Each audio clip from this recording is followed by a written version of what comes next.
Maraming historiador ang naglalarawan sa panahong ito bilang pagtatapos ng panahong medieval at sistemang feudalismo at monarkilismo. Ang mga tanyag na pabansang monarkiyang nabuo sa Europa ay ang mga monarkiya ng Pransya, Inglaterra at Espanya. Pransiya, isa sa mga naunang kaharian matapos ang panahon ng Imperyong Romano ay ang mga Frank. Dinasyang Capetian, ang dinasyang natulot ng pagkakaisa sa mga Frank. Matapos ang pagbagsak ni Charlemagne, itinagtag ito ang Capet noong 887 CE na naluklok bilang hari sa pagtatapos ng pamunuan ng dinasyang Carolingian. States General, asembla kung saan ang mga kinatawan ng tatlong estado upang mausapan ang mahalagang isyu sa lipunan ng pamamahala ng bansa. Unang estado, mga mahalika. Ikalawang estado, kaparian. Ikatlong estado, mga karaniwang mamayanan. Albigensian, isang sekta sa Kristyanismo na itinakwil ng simbang Katolika dahil sa paniniwala na kontra sa mga turo ng mga simbahan at Biblia.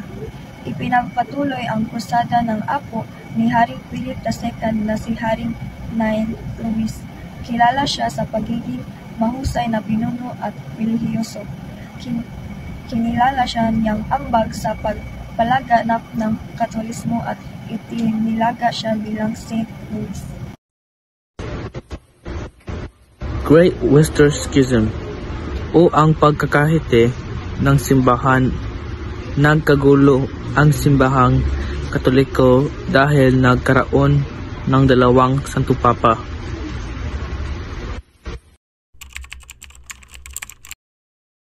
Inglaterang Celt, isang pangkat ng tao na sinasabing nagmula sa hilagang kanlurang Europa, naging bahagi ng hukbong Romano. Marami silang naninirahan sa katimugang Britanya. Anglo-Saxon, nagkaroon ng migrasyon patungo sa islang ito. Ang mga Anglo-Saxon dahil sa pagkatatag ng mga Germanikong kaharian sa Europa. Nagsimula ng bumagsak ng mga Imperyong Romano. Kanyang katatagan at katapangan sa panahon ng pananakop ng mga Vikings mula sa Scandinavia.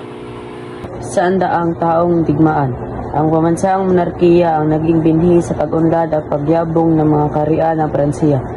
Noong 1328 ay naging hari si Philip VI na mula sa isang sangay ng dinastiyang Capetian.